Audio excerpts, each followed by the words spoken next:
جهنم 1000 ዓመት አላህ እንድትገል አደረጋት ቀይ ሆነች ሌላ 1000 ዓመት እንድትገል አደረጋት ነጭ ሆነች ይላሉ ረሱሉ ሰለላሁ ዐለይሂ ወሰለም ሌላ 1000 ዓመት እንድትገል አደረጋት ጥቁር ሆነች አሁን ድቅድቅ ያለች ጥቁር ሆና የአላህን Subhanahu Wa Ta'ala ድንበር የጣሱና አላህን ያስቀየሙትን በጉጉት እየጠበቀች ነው ያለችው ልታሰቃያቸው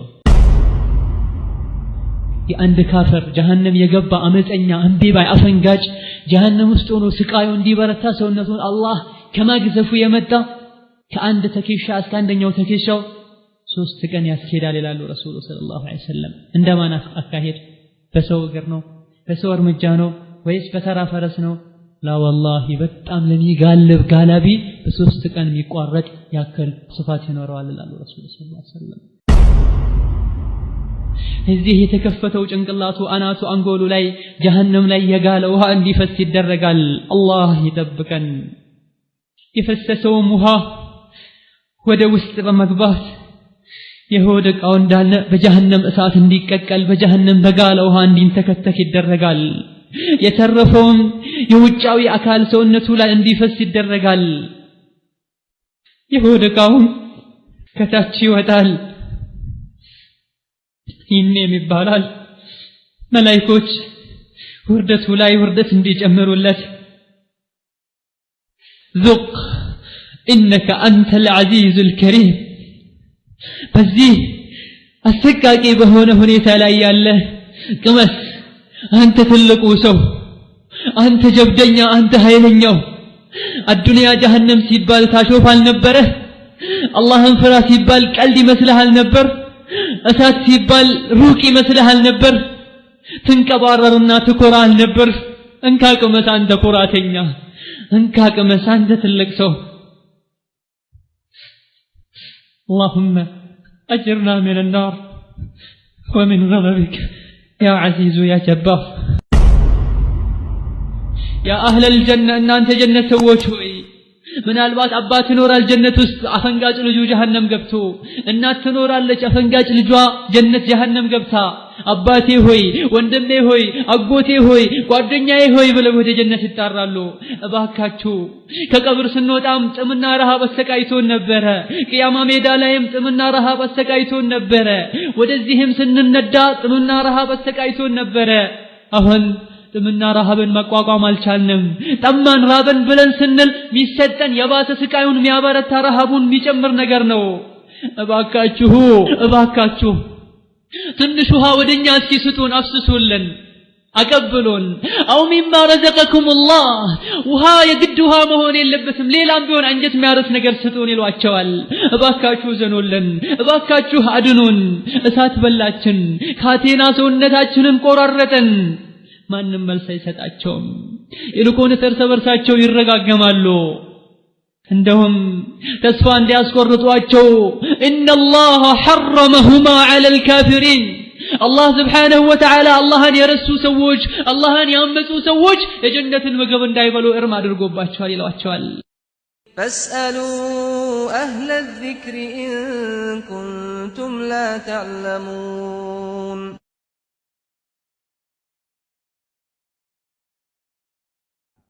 بسم الله الرحمن الرحيم الحمد لله رب العالمين والصلاة والسلام على النبي المبعوث رحمة للعالمين وعلى آله وصحبه أجمعين أما بعد السلام عليكم ورحمة الله وبركاته أنذرتكم النار إن شاء الله تعالى بجهنمنا بالله سبحانه وتعالى لا أمس أن يمش بازجاجات بهونتشو يا سول جوتشي أمس أن يشلو مسبسب بهونتشو جهنم بتملكته إن شاء الله تعالى قرآن وجن حديث وجن إيانسان راساتشنن الله سبحانه وتعالى عندهم فرانا جهنم من النه أو كان راساتشن كذيه جهنم ما من منشلبت هونيتا أنام مشاتشزند راساتشنن لما قسد ودا الله لمن ملس يردون زند إن شاء الله تعالى بزيه زوريا يتبالو قرآن وجنن حديث وجن لما يسأل مكرا لن الله سبحانه وتعالى قلب ستوت بسمى ونقر كم يتقم الله يرقن أبزانيو يسول جوج قلباتشو بتام درقوال بعد الدنيا زوريا ወይም ደግሞ በአዱንያ ጉዳይ ላይ ራሳቸውን በጣም መሽጉሎችና ቢዞች አድርገው ስለ አዱንያ እንጂ ማሰብም ሆነ ስለ ሌላ ነገር መጨነቅ አያቆም ተዘም አይላቸውም ለክ ደግሞ በአዱንያ ጉዳይ ማሰባቸውን ሆነ መጨነቃቸውን ትተው ትንሽ የሆነ ረፍት ሲያገኙ ስለ ውስጥ ጉዳያቸው ስለ ልጆቻቸው ስለ አዱንያ ሌላኛው ዓለም ማሰብን ይጀምራሉ ስለ አኺራ ስለ ጀሃነም ስለ ጀነት በሚነገርበት ሰዓት ስለ ጀሃነም በሚወሳበት ሰዓት ለልቦቻችን አዲስ ይሆናል አብዛኛው ሰው ስለ ጀሃነም ሲሰማ ሊጨንቀው ይችላል ቁጭ ብሎ ማድመጥም አይፈቅድም قلما تنصت إليه الآذان ጥቂቶች ናቸው ስለ ጀሃነም ሲወራ ስለ ጀነትና ስለ አኺራ ሲወራ ሆን ብለው ቁጭ ብለው የሚያደምጡት ነብዩ ግን ሰለላሁ ዐለይሂ ወሰለም ብዙ ጊዜ ሰሃቦችን ውስጣቸውን በሚያስፈራ በሚያርበተበት ልባቸውን በሚያስደነግጥ ምክሮች እየቆዩ ይለግሷቸው ነበር ይመክሯቸው ነበር እናንተ ሰዎች ሆይ ጀሃነምንም ጀነትንም አይቻለው በጣም ያስከፋሉ በማለት ረሱሉ ሰለላሁ ዐለይሂ ወሰለም ይመክሯቸው ነበር እነዚህ ሰሃቦችም ልክ ይሄን ከነብዩ ሰለላሁ ዐለይሂ ወሰለም ምክራቸውን ንግግራቸውን እንደሰሙና የነብዩ ሰለላሁ ዐለይሂ ወሰለም ቃላቸው ገና ትንፋሻቸው ሳይቋረጥ ማልቀስን ይጀምሩ ነበር ጭንቅላታቸውን በመጠቅለልም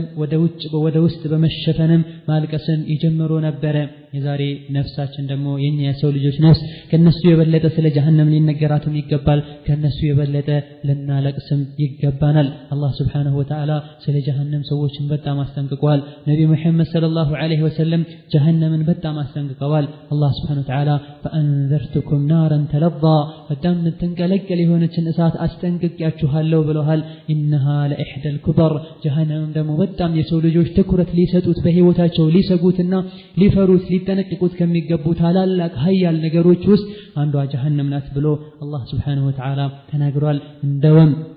አላህ Subhanahu Wa Ta'ala የሰው ልጆችን በምንም አላስፈራራቸውም በምንም አላስጠነቀቃቸውም ጀሃነምን ካስጠነቀቀውና ካስፈራራው የበለጠ ጀሃነም ውስጥ ያለውን ስቃይ ጀሃነም ውስጥ ያለውን ግለት የጀሃነም ሰዎች ምን እንደሚበሉ ምን እንደሚጠጡ ምን እንደሚለብሱ የጀሃነም ካቴናዎችን የጀሃነም ሸለቆችን እነዚህ ነገሮችን በአጠቃላይ አላህ Subhanahu Wa Ta'ala ለሰው ልጆች ቁርአን ውስጥ ይገልጻል ቁርአንን በጥሞና ማንበብ የሚችል ሰውና ለማንበብ የሚሞክር ሰው ይህን ነገር በቀላሉ ማስተዋልና ራሱን መምከር ይችላል ነዓም አላህ Subhanahu Wa Ta'ala እሳትን ፈጥሯታል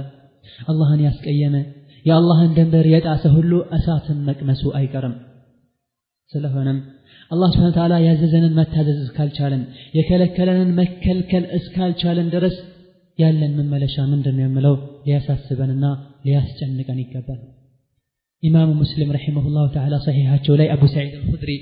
ከሳቸው በዘገቡት ሐዲስ ላይ ነብዩ ሰለላሁ ዐለይሂ ወሰለም ያሉ የቂያማ ቀን አንድ ፈጣሪ ይጣራል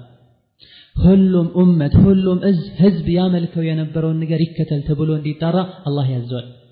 የትኛውም የሰው ልጅ አይቀርም ሁሉም ያመልከው የነበረውን ነገር ቢከተል እንጂ ታቦት ያመልክ የነበረውም እንጨት ያመልክ የነበረውም እሳት ያመልክ የነበረውም ሁሉም ተከትሎ ይሄዳል ሁሉም ደግሞ ከአላህ ውጪ ይመለኩ የነበሩ ነገሮች አምላኮቻቸው የሚገዟቸው የነበሩ ተከትለዋቸው ወደ ጀሃነም ይሄዳሉ አላህ Subhanahu Wa Ta'ala በብቸኝነት ይገዙ የነበሩ ሰዎች ሲቀሩ እዛ ውስጥ አላህን ከልቡ የሚፈራም አለ እምነቱ ላይ ብቻ ጌታው ላይ ማያሻርክ ማያጋራ ብቻ አለ ጥሩም ክፉም የኢማን ልዩነት ያለውም ትልቅ ኢማን ያለውም ትንሽ ኢማን ያለውም ተሰብስበው አንድ ቦታ ላይ ይቀራሉ በአላህ ብቸኝነት ያምኑ ስለነበረ የተወሰኑ ደግሞ